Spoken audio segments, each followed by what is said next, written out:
Hello, this is Steven out, and yes, we're back with the Green Hornet 66 episode review. Today, we'll be reviewing the episode Seek, Stalk, and Destroy. So without any further ado, let's hop straight into this review. We begin this episode at the Military Reserve Motor Pool, essentially a facility that keeps all military vehicles, mostly those that have been out of commission. Just as the night guardsmen are about to change shift and saying how this is the most boring job and no one will be dumb enough to rob it, people end up breaking into the facility and end up stealing a tank. The tank ends up running over one of the security guards, and they end up making their escape, stealing the tank. This is then followed by at the Daily Sentinel, where Mike Axford comes in reporting about the stolen tank and thinking that it was the Green Hornet, though he's once again reporting his speculation without any real proof to back it up. And just as Britt is saying, no, we're not going to do that, Case comes in saying how there is a phone call for him from the local prison warden wanting to speak to him. He then shoos Mike out of his office and answers the call. After the phone call, he essentially tells Case to cancel all his appointments as he's about to go to the penitentiary to talk to Brad Devlin. And when we get there, we find out that Brad Devlin is actually a military captain who has been falsely convicted of a murder that he essentially didn't do. Britt Reed's been fighting for his innocence and has managed to get him another hearing, but he has to do it quick as he has been convicted and is on death row due to be, put to death. As soon as Britt gets to the penitentiary, Brad Devlin reveals about, with the whole tank being stolen. He believes it's his old crew from the Korean War. Yeah, this guy fought during the Korean War, and around this time, the Korean War was still relatively new at the time. Not really around, I guess, the Vietnam was the 60s, the Korean War was around, I'd say, the 50s at least. Anyway, during the whole incident, he's revealing that, essentially, that he's worried that they stole the tank to bust him out of prison. He's worried because the new evidence that Britt Reed has gotten, might be, thrown out, and essentially his retrial won't go, will be ruined. Britt Reed then goes to this information and tells Frank Scanlon about the whole thing. Frank Scanlon at first doesn't believe the whole thing, thinking the whole thing is crazy.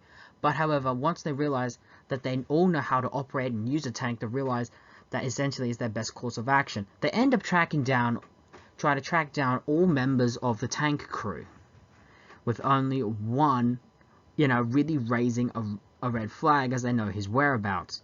The man's name in question is Edward Carter. He has a limp and owns a TV repair shop. Again, back then, when the TV broke, you called in the repair guy. These days, the TV breaks, you have to go and buy a goddamn new one. Trust me, I know that from experience. Anyway, Frank is about to, have a call on him or a tail on him, but Britt Reed doesn't want that because, well, if they have him cornered, they might fight their way out. Anyway, the Green Hornet decides to pay him a visit. They go to his repair shop and basically interrogate Carson and essentially offer his life for the tank. However, he says he doesn't know anything about it, having enough of it in Korea and costing him his leg. The Green Hornet then decides to leave, thinking, playing off that they may have the wrong address, and then they essentially leave. Carson ends up leaving his repair shop, getting into the car, and essentially driving away. But however, what he doesn't know is actually being followed by the Green Hornet. The Green Hornet and Kato end up following him to essentially an old house on the outskirts of town where he meets up with the rest of the tank crew. Carl Evans and Holt Silver. As soon as they get there, one of the crew reveals to Carson of a possible alarm being tripped, and realizing it was the Green Hornet probably following him. The three then get in the tank and essentially have a sort of gun battle out with the Black Beauty. However, the Black Beauty does end up coming a little bit out on top, and then the three essentially surrender, and he says how he has a proposition and needs to be talking into the house. Well, the three agree. One of them is not really hesitant to go along with it. He ends up trying to get into a fight with Kato, I should say, and ends up getting beaten. Mate, if you're gonna pick a fight, don't pick it with Kato. Get the Green Hornet, at least you stand a bit of a chance. As soon as they get in, the proposition the Green Hornet says, if they give him the tank for his own purposes, he will bust the captain out of prison. While two are willing to go along with it, One doesn't, saying that it's up to them. If the skipper goes, they all go. The three have an absolute loyalty to the captain, as it's revealed he's the reason they're all still alive. They owe him that. When the Green Hornet then says even though loyalty touches him, he says they're willing to do this even though that they think that he's innocent. One then says that the man he did deserved killing. Again, we find out that the captain was actually on death row for the murder of a military general, one that he claims he didn't do. It's then revealed that this general was not really such a good general, as one reveals how his blunderness cost Carson his leg, and how he was nothing but a chicken-livered coward. And what makes it worse, he then wrote a book on as he says, the general calls it his war memoirs, full of lies, dedicating the captain and these three were nothing but cowards, and praised himself as a hero. When the Green Hornet said, well then it's a lawsuit you should be after, not murder.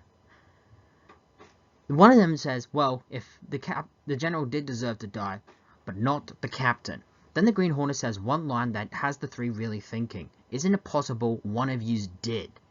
I like the little reaction. Everyone's indifferent to it. One gets a smirk, one is shocked, and one really thinks about it. As a result, the story then unfolds that the captain really didn't do it, one of these three, and each has a reason for doing so.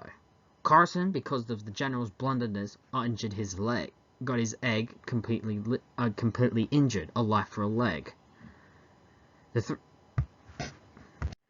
Evans planned the break, so Britt Reed thought, well, he could have done this to salvage his conscience, because, you know, how the captain that saved his life is going to the death chamber in his place.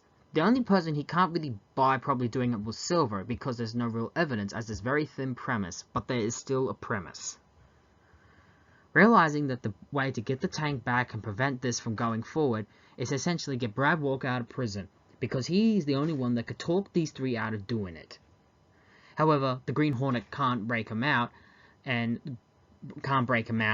Frank Scanlon can't because he doesn't have that authority, and he certainly can't call the governor because the governor would never do a business deal with the Green Hornet. So, Frank Scanlon essentially goes in the captain's place, and essentially they have a pre-recording of the captain essentially having a conversation, trying to prove that this is really him to the three, as he's far on the back, next to the Black Beauty. However, one of them is not really convinced and asked him a question, saying that they never forget. The problem, it's not on the recording tape, proving that this guy is a phony. The Black Beauty once again gets into another skirmish with the tank. The Black Beauty is hidden. The Green Hornet Cater quickly get out of the car, but he orders Frank to do no matter what, stay in the tank, stay in the car, and do not leave. The Green Hornet and Cater end up hiding around the bushes, and when the Green Hornet uses his Hornet Sting to damage a bit of the tank, Cater fires one of his special throwing stars that has some kind of gas, I think so, throws into the tank, resulting in the three having to get out. When one of them gets out, well, Evans gets out, he has a gun and plans to shoot the Green Hornet. Carson, ends up quickly getting out, and essentially tries to prevent him from shooting the Green Hornet, only for him to get shot instead.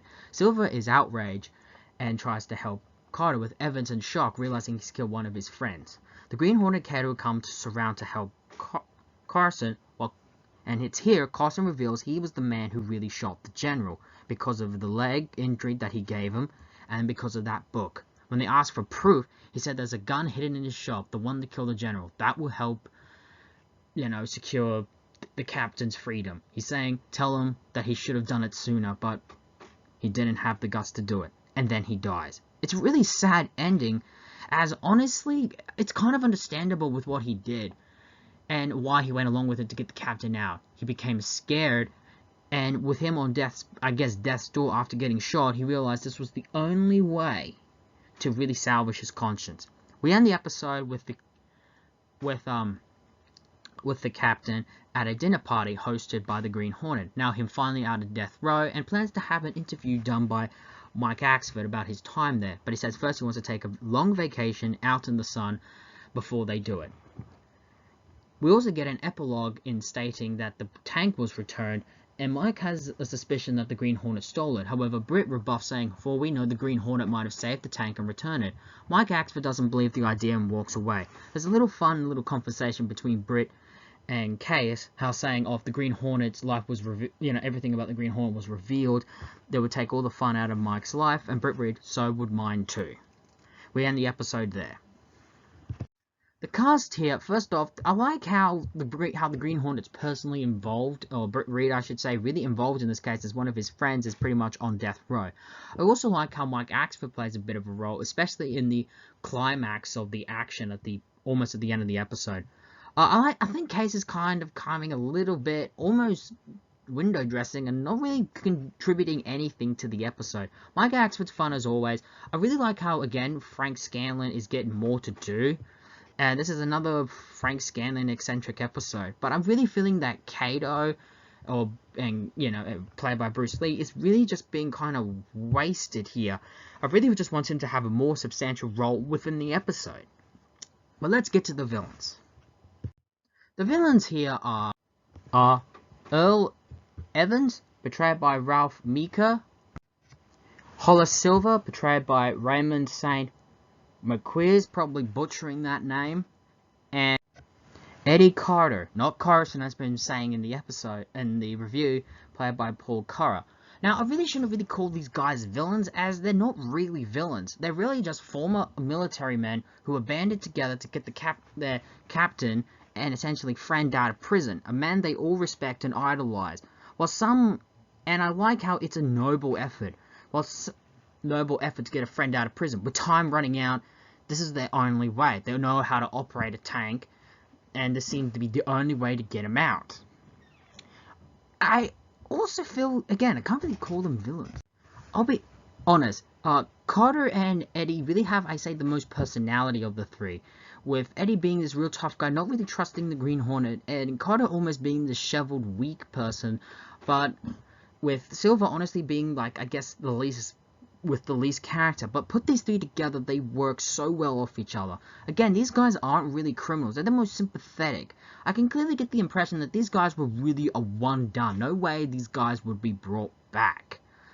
And I also find it interesting with, again, they're not really villains. They're just people with clearly a noble effort. It's illegal, but then again, the Green Hornet's doing a noble effort, and what he's doing is definitely illegal. He's taking the law into his own hands. These three are just fun for me, and honestly, this episode is definitely different to what I've normally seen. Seek, Stalk, and Destroy is not your average Green Hornet episode. In fact, it's very different. An innocent man pretty much sentenced to death row, the Green Hornet racing against the clock, well, not to find just evidence to prove him innocent, but he's now wrapped up in a conspiracy set to break the captain out of prison against his wishes. I also like how they use the Korean War as a bit of the background for this episode. Which honestly really makes it really, like, unique, because again, like, there's very few political, again, it's not hammered, it's really not really main focus, but I like just that little inclusion, just makes it very colorful. This is definitely a very different Green Hornet episode for me. It's far away from the rackets or even the supervillain criminals. It's just a Green Hornet trying to prevent, just a very bad situation from becoming even worse. So far, I really like this episode, and I recommend you give it a watch. There we have it. That was Seek, Stalk, and Destroy. Join us next time when we review another Green Hornet two-parter. But until then, this has been the Steven Hour, and ladies and gentlemen, so long for now.